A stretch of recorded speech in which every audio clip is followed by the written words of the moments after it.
Hi everyone, let's talk about labor induction. So labor induction basically means starting labor when the body does not start labor on its own. So it involves stimulating contractions by either medical or surgical means before the onset of spontaneous labor. So that's the key here. Labor induction is causing labor contractions to start before the onset of spontaneous labor. Right now, the induction rate in the United States is at an all-time high. Why? Lots of reasons. It's convenient. It's less risk, supposedly, than prolonging the pregnancy. There's lots of reasons. Induction isn't always unnecessary. There's definitely some medical and pregnancy-related reasons for inducing labor. And that would be basically any time that birth outweighs the benefits of birth outweighs the risk of prolonging the pregnancy. So that could be certain medical conditions, gestational diabetes, preeclampsia, some of those conditions we talked about last week, when the benefits of birth definitely outweigh the risks to the mom and the baby of continuing the pregnancy. So the most important indicator of having a successful labor induction, so that means a labor induction that ends in a vaginal birth, the most important indicator is cervical status, not just dilation, but the cervical ripening or the readiness of the cervix for labor. So ripening is the process that the cervix goes through, typically in the weeks before the onset of labor, where it softens, it thins, it starts that effacement process, it dilates a little bit. Basically, it gets ready for labor, which is when it will dilate and completely efface. So typically, like I said, cervical ripening happens before the onset of labor. So if we're going to induce labor, sometimes if the cervix isn't ripe, which we determine through a cervical exam, we need to first ripen the cervix using different medications than we use for induction. The Bishop score is determined by doing a cervical exam, and there is 5 components. For each of the components, they get a score of 0, 1, 2, or 3. And then you add them all together. A score greater than 7 is a good indicator that the induction will be successful. The components are dilation, how far dilated is she, effacement, station, consistency, which means is the cervix firm or is it soft and kind of pliable, and position of the cervix, which means is the cervix posterior, so behind the baby's head, is it mid position or is it anterior? The first method that we'll talk about for cervical ripening is mechanical, and that is basically just used to open the cervix mechanically and potentially stimulate the onset of labor. Mostly when we think of mechanical cervical ripening, we think of mechanically opening or dilating the cervix. And that is done by a couple methods, either a Foley balloon or a Cook balloon. And you can see on the right with the Foley balloon, you literally, the provider, inserts the Foley catheter through the cervix, fills the balloon with saline. You kind of tug down just a little bit, and then you tape the end of the Foley to the patient's leg, and it is just kind of applying that continuous pressure to mechanically or physically open the cervix a little bit. Typically when we do these, the Foley will be in overnight or for about 12 hours or so, and then it falls out once the patient is about 3 to 4 centimeters dilated. They're not in labor because remember, we just mechanically opened the cervix, so there's probably not a lot of contractions, But then that would allow us to start Pitocin and have a successful Pitocin induction. The picture on the left is the Cook balloon. Same method of action. There's just two balloons that are filled up with fluid, one on each side of the cervix. So you can see that there's one inside the cervix, one outside the cervix, and they're just mechanically putting pressure to kind of thin that cervix and ripen it. They also stimulate the release of prostaglandins, which are chemicals that help ripen the cervix. There's not a lot of risks for these. Really, the only one I can think of would be if the fetal head's not engaged and the water breaks, you could have the potential for a umbilical cord prolapse, which we'll talk about later in the lecture. The next mechanical method of cervical ripening is called sweeping or stripping the membranes. This is mostly done in the provider's office, and they just digitally separate the membranes from the lower uterine segment, so the bag of waters from the lower uterine segment. If you think about it, they put their finger through the cervix and kind of like rotor-rooter in there to separate the bag of waters from the lower uterine segment. That also releases prostaglandins, which help ripen the cervix. Again, not a lot of risks for this, and it's done in the provider's office. The next mechanical method of cervical ripening or induction is an amniotomy, and that is breaking the water. So an artificial rupture of membranes. If you guys hear AROM in clinical, that's what this means. Artificial rupturing of membranes. It promotes pressure of the presenting part on the cervix and also stimulates prostaglandins. So once the water is broke, there's no longer like that squishy bag of water putting pressure on the cervix to dilate it. It's the hard head of the baby. So amniotomy, or breaking the water, can be used for both induction and cervical ripening. Contraindications for amniotomy, this is important to remember, would be if the fetal head is not engaged in the maternal pelvis. That's really important. In order for the provider to perform an amniotomy, the fetal head should be engaged in the pelvis. If it's not, we risk the potential for the umbilical cord prolapse. Risks for amniotomy are variable decelerations, which would make sense, right? If we're breaking the water and there's no longer that amniotic fluid inside the uterus to cushion the umbilical cord, there would be more umbilical cord compression, which causes variable decelerations. Cord prolapse, like I said, if the head's not engaged, and there always is the risk for infection once the water is broke. So we have to use caution when performing an amniotomy, because if the patient doesn't then progress into labor and birth, the longer the water is broke, the increased risk for infection. Most of the time when an amniotomy is performed, it's done in conjunction with a Pitocin infusion, because you do want the patient to be having contractions as well.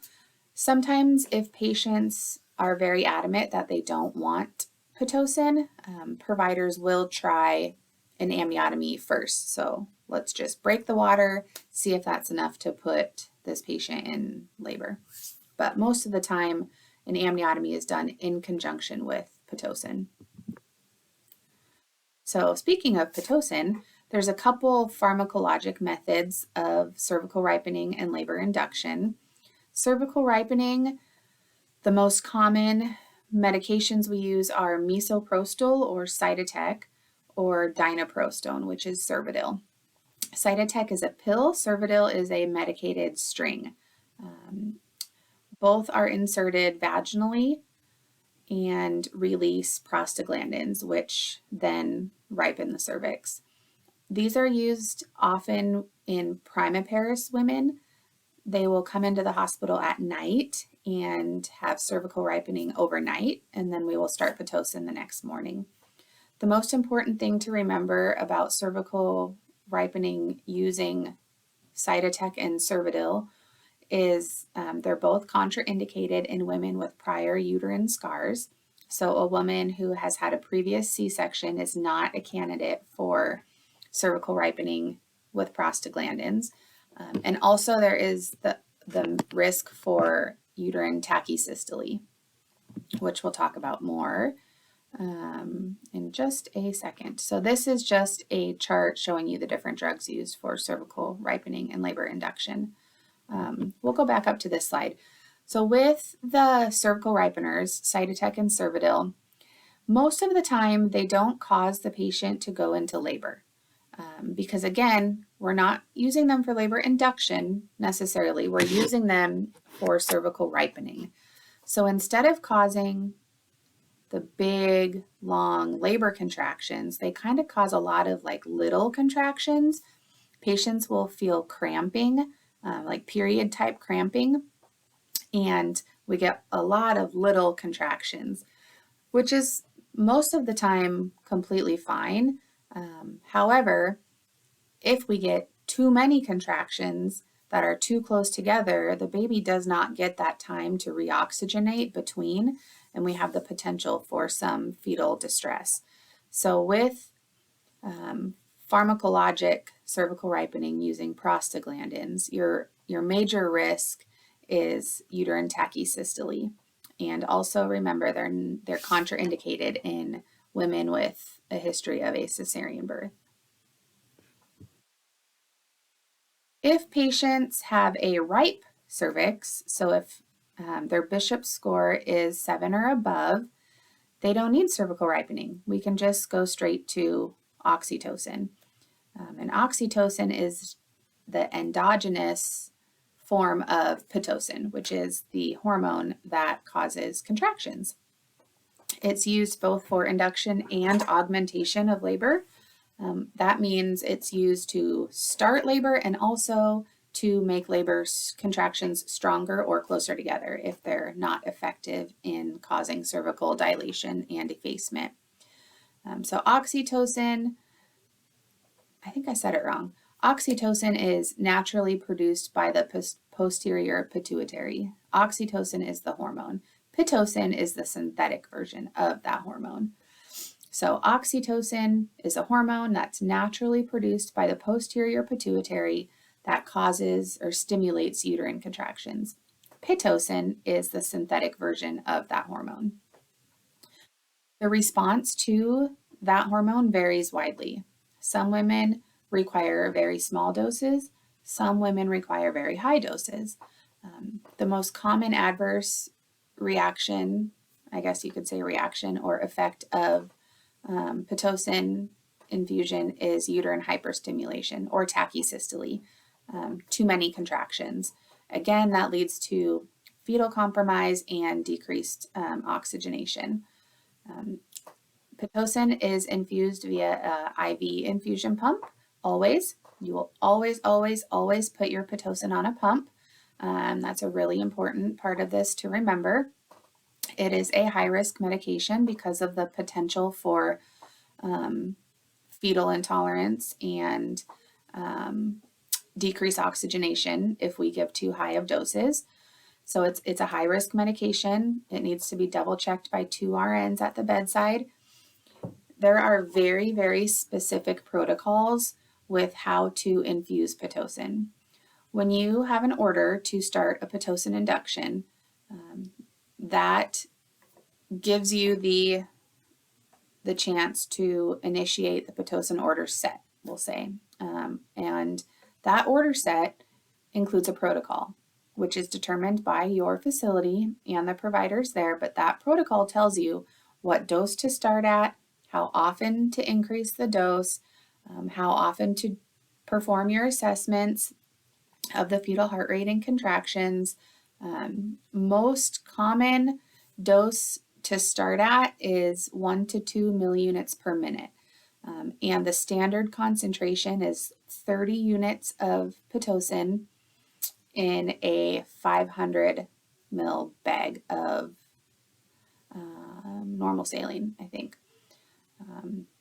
So if that is your concentration, If you're setting your infusion pump, if your concentration is 30 units and 500 mils, and your policy tells you to start your infusion at 1 to 2 milliunits per minute, that is how it will be referred to in the policy and procedure, that translates to 1 to 2 milliliters per hour on the pump.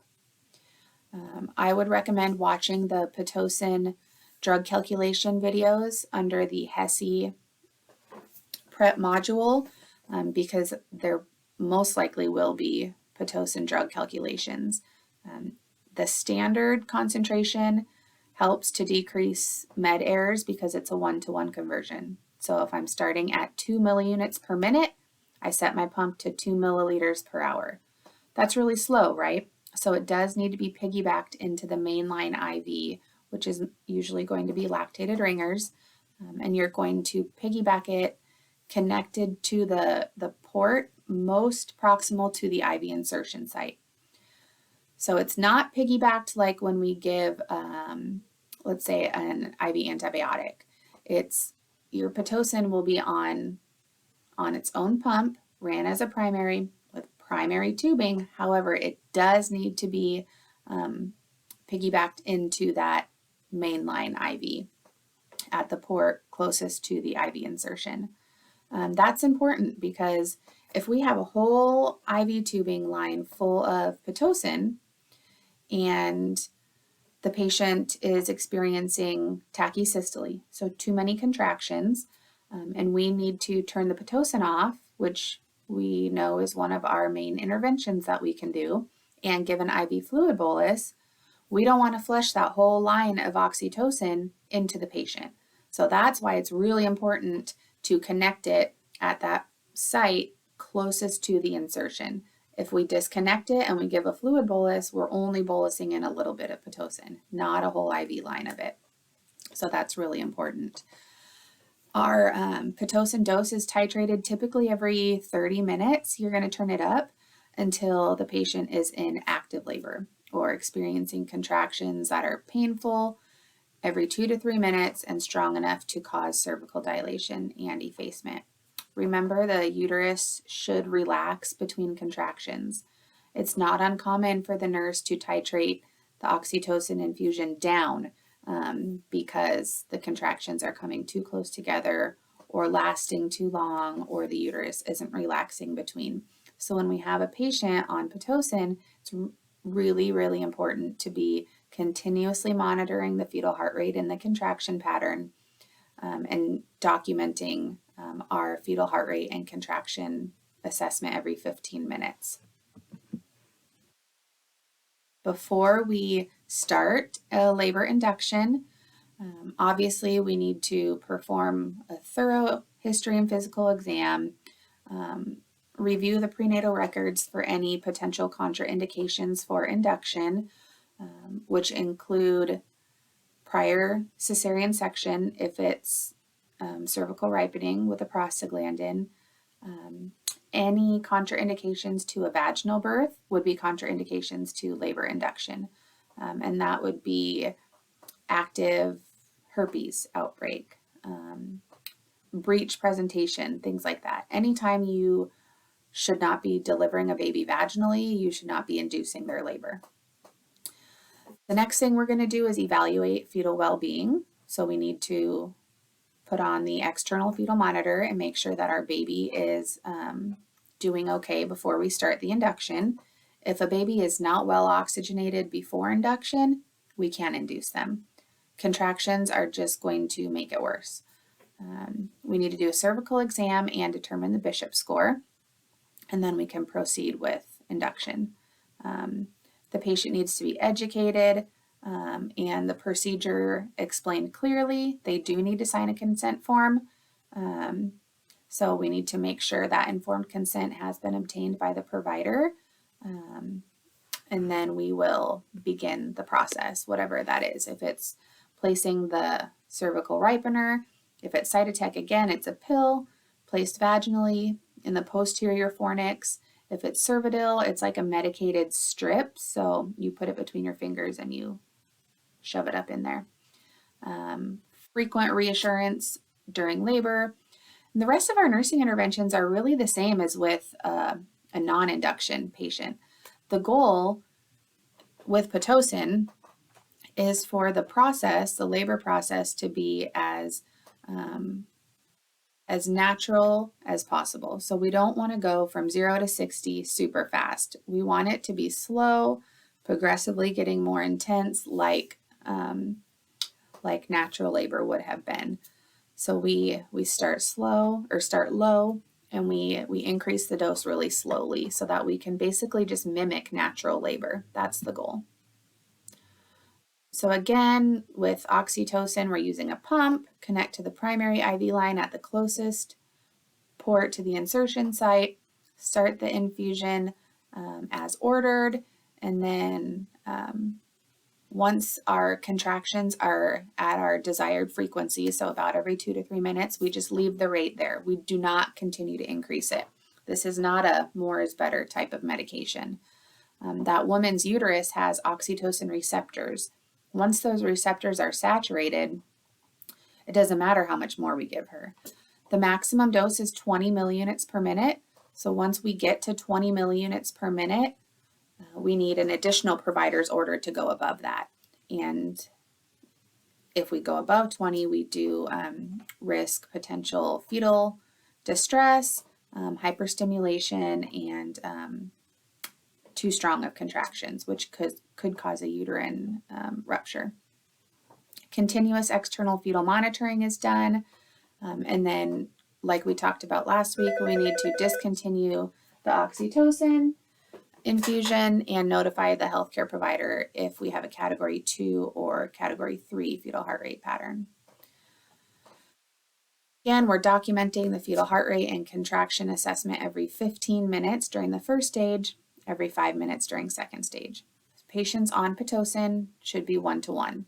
If you cannot provide one nurse to care for that one patient, you should not be infusing oxytocin. Like I said, it's a high-risk medication. It requires continuous monitoring. The nurse is at the bedside a lot, titrating the Pitocin, and you need to be able to respond quickly if the baby does not tolerate the contractions. That's it for induction.